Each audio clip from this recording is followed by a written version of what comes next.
Welcome to Lupus Speaks Podcast, where we navigate the journey of living with lupus together. I'm your host, Shant'e, and I'm thrilled to have you here. And I can't wait to share new stories and insights with you. So grab your favorite drink, get cozy, and let's dive in. Hi, friends. Welcome back to another episode of Lupus Speaks Podcast. And today we have Tommia on the show today. So let's welcome her in. Tommia, thank you so much for being here. Let's kick things off with something light. If you could describe your lupus journey in 3 words, what would they be? 3 words. Doing my best. That is good. Doing my best. That's so literally good. it. It's a day-to-day journey. I think when I used to try to predict what was going to happen, I would get let down every time. So now I just approach it from a standpoint, like, I'm going to just do my best today and get from moment to moment. It's literally a journey. So all you can do is your best. You can't predict it. It's literally the most unpredictable thing ever. So, honey, I'm just doing my best. Yeah. I think that we all are trying to navigate what even the best looks like, because sometimes it don't look pretty. The best I can do is just lay here, you know? Right.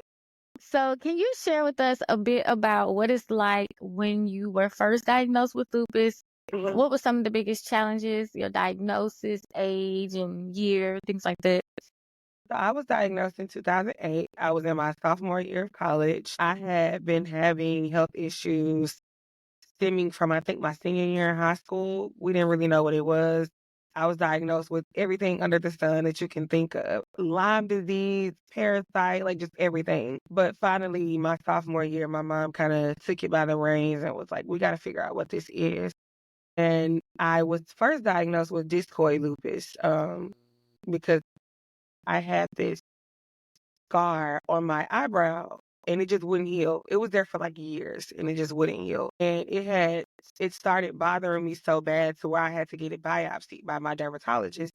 And literally when he looked at it, he was like, oh yeah, that's lupus. And I'm like, that's not like heard of. Usually it takes a long time to diagnose it, but he literally looked at it, and when he said that, I'm like, you can't just say that out loud. So, like, matter of fact, like, you can't do that. But literally, we did the biopsy and all the tests and back and forth, all the back and forth, and it for sure was discoid lupus. And then eventually that, of course, came with the SLE. But yeah, I was diagnosed. I was in my sophomore year of college, and I had to come home. I was a sophomore at Savannah State University, and you graduated from there? No, I ain't go there, but that's my hometown. Oh, you from Savannah? Okay, yes. Yeah, so I was a sophomore there, and I had Kaiser insurance. So we were like, we're just going to find a Kaiser down there. And I found one, but it just wasn't working out because my mom was like, I need to be near you. So eventually I came home, took some time off from school to get my health together. So that was a really tough season for me because, something about turning 18 and going away to school is just so exciting. And what was supposed to be this, reinvigoration, like, when you go to college, you kind of think you've grown a little and you ready to, start a new life, start a new chapter. And I kind of felt like my life was stopping. Like, at first I thought it was about to start and then it's like this halt. And so that was like the biggest, I think, feeling that I felt. Just, okay, life just stopped. That's what it felt like. Life has stopped because it was literally like a pause. You start a new chapter and then it just pauses so you can get this together. And that went on for years. I got really sick, and I was newly diagnosed, so I really didn't even recognize when I was flaring. Yeah, I was going to ask you, like, had you even heard of lupus before? Like, what was going through your mind when you heard it's lupus? Like, was you freaking out? I had heard the word before. Me and my sister always laugh because we heard about it on America's Next Top Model. One of the Yep, same. Exactly. Most Black girls saw it on America's Next Top Model. Yeah. So that was the first time I had heard the word. But I, of course, didn't research it to see what it was. Honestly, at that age, it was like, oh, you have cancer or you have nothing. So I was like, oh, I have cancer. So I had no clue what I was in for or the ride that I was in for. The more I researched, I just realized that it was just so unpredictable. So I couldn't really recognize when I was in a flare. I remember the first big flare I had, I was in the hospital like 6 weeks. And literally, there were blisters forming on my face, like in real time. I remember the first day I went to the doctor thinking I just needed like a treatment or a shot or something. And he was like, you need to go to the emergency room right now. So I went to the emergency room and I didn't leave there for like almost 2 months. And the first day I got there, my skin was just kind of red. By the fourth day, my entire face had broken out into blisters. And the doctor used he used the terminology. He said, it's as if you're baking on the inside, like the inside of my body was baking.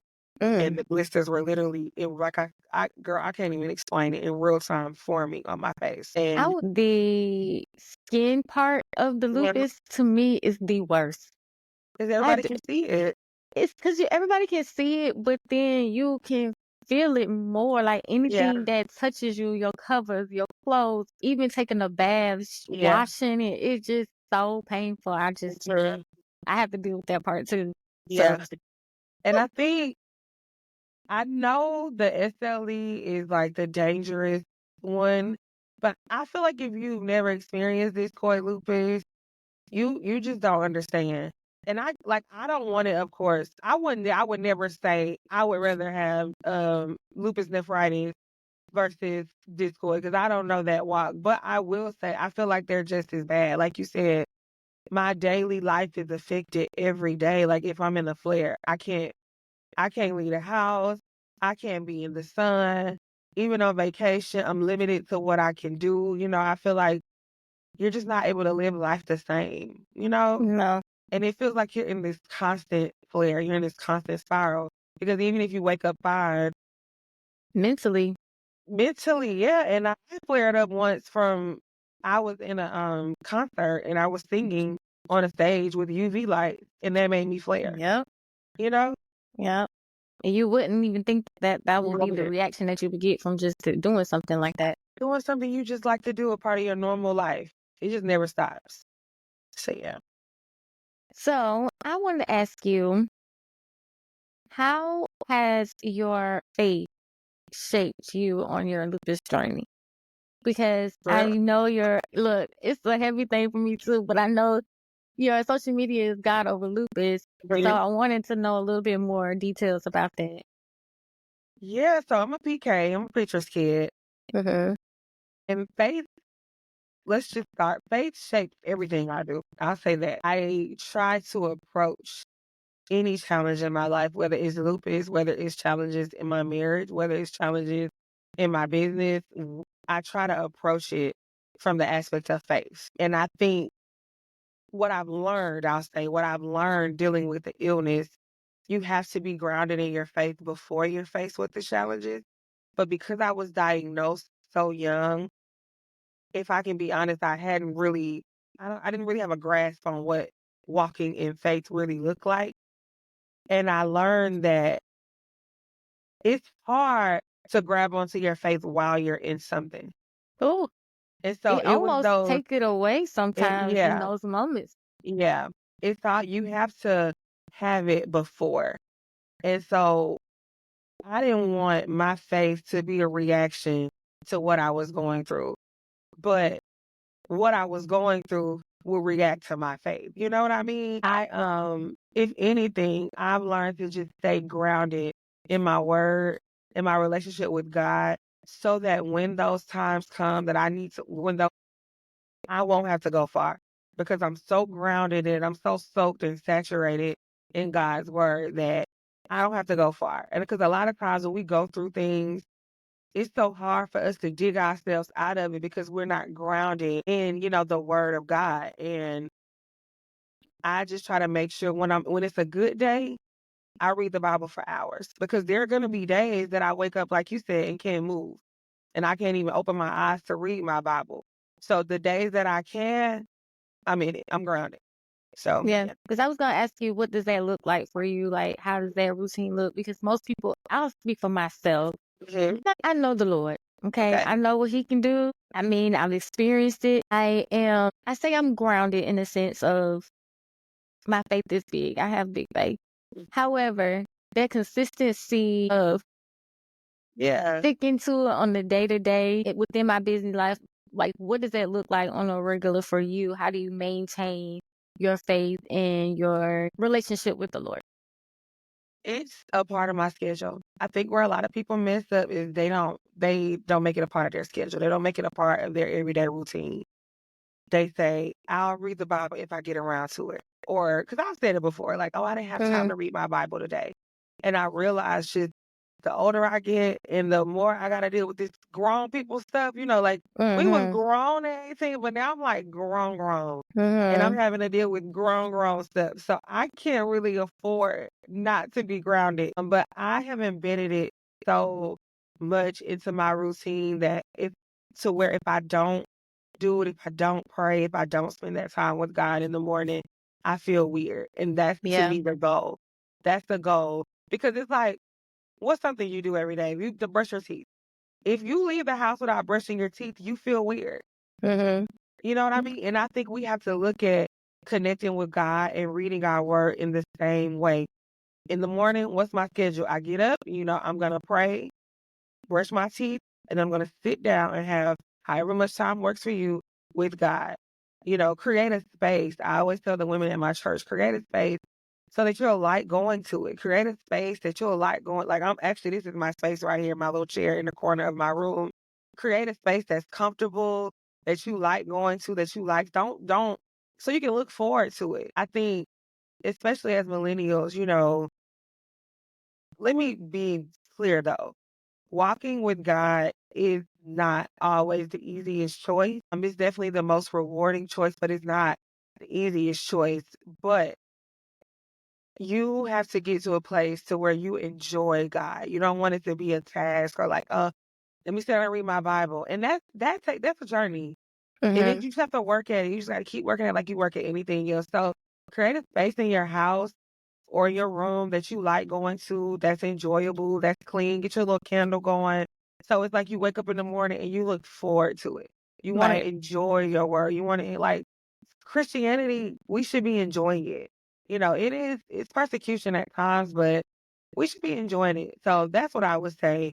Embed the word of God into your routine. Like you do brushing your teeth, like you do doing your hair, like you do taking a shower. This is a part of my routine, and I'm not wavering from that.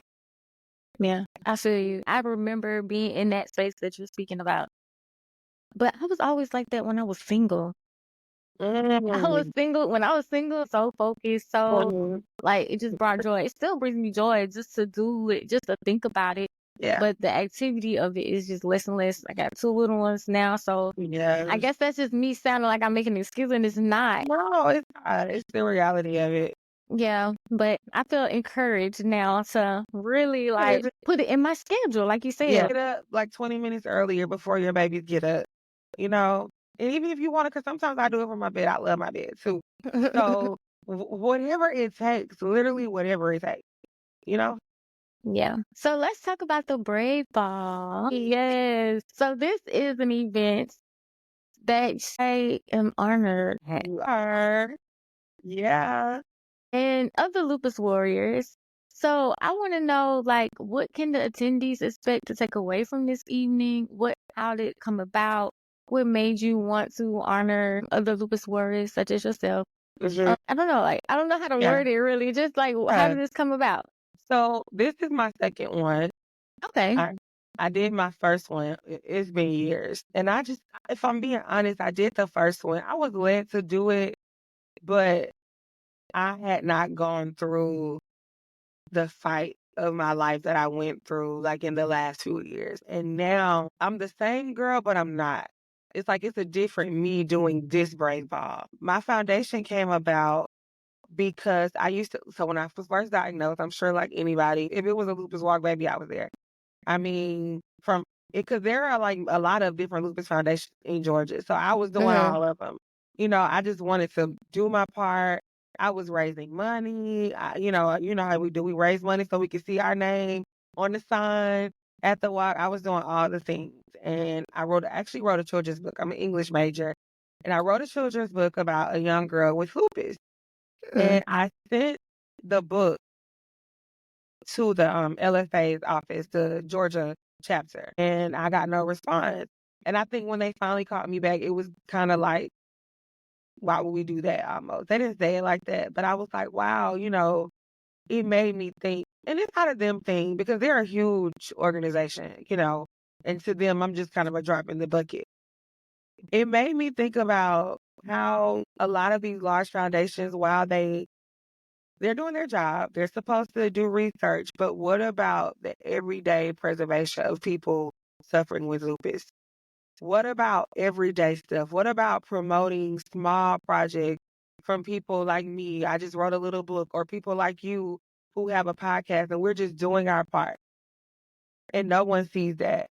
Yeah. We're doing our part in our own small communities to spread awareness and to uplift people with this illness. And I wanted to do something about that. So that's kind of how the Brave Ball came about. Because when I was planning it, I was thinking about all of these public figures in my community who I could honor. And the Lord literally told me, no, honor you, honor people like you who are just doing their part. And so I said, this is going to be an event where we just honor everyday people who are fighting. Because them the celebrities, y'all are my celebrities. Aw. Rich people, I mean, no offense, like, I'm a Toni Braxton fan before I even knew she had lupus.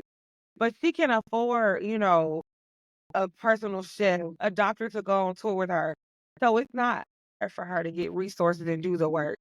But people like you, you're funding your own podcast. I'm funding my own gala. So I wanted to honor people like that who are just doing their part. And even if they don't have platforms to where they're spreading awareness, baby, waking up and living with this disease is celebratory enough. It's reason to celebrate. And so that's what the Brave Ball is. So we're honoring 8 people. A few of them I chose myself, but most of them were nominated. I posted it on social media and I told people, like, you can nominate people. And we chose 8 people, and we are just celebrating them and loving on them. We're going to have a good time. We're going to spread awareness. Lupus is not a very popular disease. October goes pink. It may go 25% purple. Mm-hmm. But in October, the whole world goes pink. So that's what we're doing. Oh, thank you. Of Thank you, thank you, course. thank you. Of Because course. I agree with you. There isn't enough acknowledgement or recognition on Yeah. the everyday lupus warrior. Yeah. You have those major conferences or these events that they do, and they have like this one keynote speaker, Yep. and it's just her story, and Mhm. it's not, I mean, I'm not going to say it's not relatable, but It's it's not not. relatable. I'll say it for you. I'll say it for you. It's not relatable. Sometimes it's not relatable sometimes, and makes you feel like you out of the league, or you're not adequate enough to fit Like within you're not their, doing enough. yeah, in this little Mhm. circle. If you don't go to the, what is it, the capital to. Yeah. So yeah, I appreciate you for that. I Yes, appreciate your of course. time, your energy, your planning, your effort, because honey, I know how much work it takes to do Yes. it and then get other people on board. Yes, Thank you for that. of course. So, you also have other businesses and things that you do and Mhm. that involve. Like, can you tell us a little bit about that? Because I want to give you the opportunity and the platform to market everything you want. Sure. So I was originally an education, not originally, I am an education major. I was a teacher for about 3 years, but it was just really hard. Just that every day. I'm not gonna say it was hard working, just the every day having to get up every day at 6 a.m. and go to work, dealing with kids, in those low energy days, I would have to extend so much of my energy to my students, which is my job, of course, but that became hard. And so I started, I've always been like an event planner at heart. Like when we were younger, my mom was that girl who you call like to get a baby shower thrown or something like that. And so I started on the side during COVID because we weren't in the classroom. So I got a job with this company to do homeschooling, and it paid very well, more than I ever made being a teacher. And I got this job. And so on the side, I had a little more time. So on the side, I started doing small events, just like baby showers here and there, balloon garlands, little stuff like that. And literally during COVID, because God's timing is crazy. But anyway, Mhm. during COVID, it just blew up because Hmm. everybody was bored, everybody was wanting to party, everybody had all this extra money, and it literally just blew up. I honestly cannot explain. It literally, I was getting call after call after call, and it got to a point to where I couldn't do both. And COVID, because everything was just so up in the air, I just felt like that was my opportunity. So I saved a certain amount of money. I told my husband, like, this is what I'm about to do. And he was like, I got you. I support you. So I quit my job, and now I'm a full-time event planner, and I Yay. service cute. I started off with just social events, but now I do large mainstream corporate events. I've done Stellar Awards. I've worked with many gospel celebrities, rappers, anybody you can think of. I do weddings. I do conferences, micro conferences, macro conferences. Yeah, I'm all around event planner. I pretty much do it all. So Yay. That's so good for you. I mean, one of the yeah, things that I do like to highlight on this show is other lupus warriors that are still in business or trying to develop within yes, business, because it's not always the sad side of it, it's not. that you are able and capable if you can get your mindset in check and like try to, do something outside of lupus. I Yeah. mean, Yeah, yeah. you have So, to figure out what works for you and do it in a way that works for you. My thing was my joints hurt the worst early in the morning. So getting up, now I still have to get up, of course, sometimes if I have work, but it's not an everyday thing. I can create my schedule in a mhm. way to where I have 2 days to recover because I really need those recovery days after I have a long event weekend. I really need those days where I can just do nothing. Mhm. But like you said, you can definitely do it. You just have to, you got to be really, really focused. Like you got to save your money. You got to scale your life back during the time when you're building so that you can enjoy, because I think a lot of it is that a lot of warriors, they just don't enjoy their lives. And I get it. Yeah. I really Yeah. do get it. But you just got to really, I hate the word manifest, but you really have to envision the life that you want to live, surrender that to God, because that was the main thing for me. Like, I didn't want to be telling God what I'm going to do. It's like, God, if this is in your will, make this happen for me. Help me to do Mhm. this and not just do it for me, but give me the strength to do it. I literally would tell God, look, be my hands and my feet. My hands are swole and my feet swole, so you be my hands and my feet. And it worked out. Mhm. Yeah. So, what's next for you and God over lupus? Any big dreams or future plans that you're excited about? No, I created that page because I wanted people to see the glorification of God within the illness. And that's literally all it is. And I literally am just following God's voice, which led me to the Brave Ball. I don't have any big plans after that. I'm going to keep posting on my page, keep spreading, the Lord's message through my page. I want people to continue, or if they haven't, just to, because what that means, God over lupus, is I feel like we surrender some things to God, but we don't always surrender everything. Even in our prayers, we'll say, God, help me in this area, help me in this area, give me wisdom in this area, but we don't submit everything to Him. We kind of tell Him what we're going to do, or Mhm. we tell ourselves what we aren't going to do. And that's kind of pretty much what that means. God over lupus, God over everything. And that's the message on my page. And that's what I want to continue to do. So if he tells me to do something else, I'll do it. But right now I have a few projects in mind. Mhm.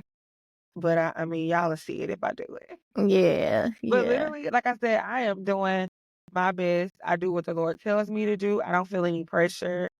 We'll see what comes from the Brave Ball. I'm really excited about it, and we'll see what comes after that. Now, this might be a little off topic, and I'm not trying to get in your business, Get in my but business.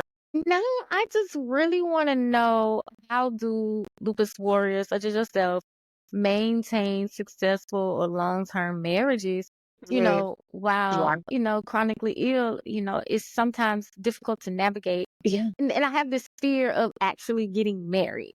Like, I'm engaged, but I'm so scared. Congratulations. Thank you.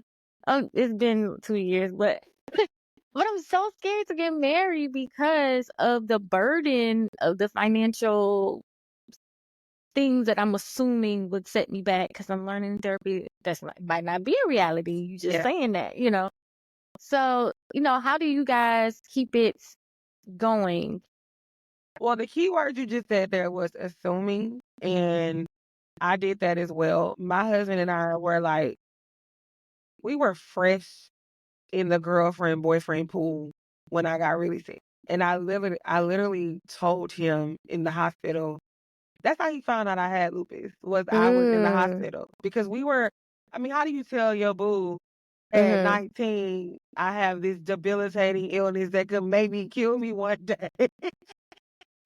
So I'm like, how do I tell him that? And I didn't have to tell him because my mom called him one day and I was in the hospital and he came and honestly it brought us closer.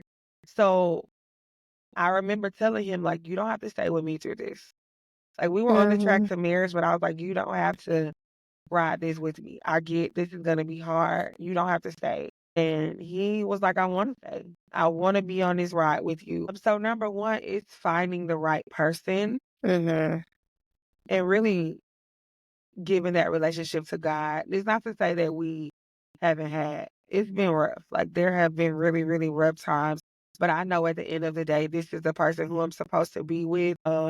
He said something to me one day that was so profound. He said, our life is just different. Don't look at it like a burden. Our life is just different from everybody else's. Everybody has different things that they go through in their relationship, and this is ours. And so as long as you find a partner who views the relationship in that way, I think you'll be okay. We've been married going on 11 years, and we don't have children. And that's something that, will happen in God's timing. And if I can just give any advice or if I can, I can't even really, I don't even want to say advice. My own formula is literally, it sounds very cliche, but you really have to keep God first because there's nothing else that's going to sustain it. Nothing else is going to sustain your marriage with this other than God, literally. And so we go to God about everything. And I think if we're on the same page with that, if I'm going to God, if he's going to God, we can conquer anything. And Yeah. so I don't know what his part, like he may think in his private time, he may think, or get down on himself or get down because we don't have kids or I don't know. I'll never know that. All I can do is do my part and be a good wife, be the best wife that I can be. But that words you said, assume, I think that just kills so many people's relationships before you even get to the good part.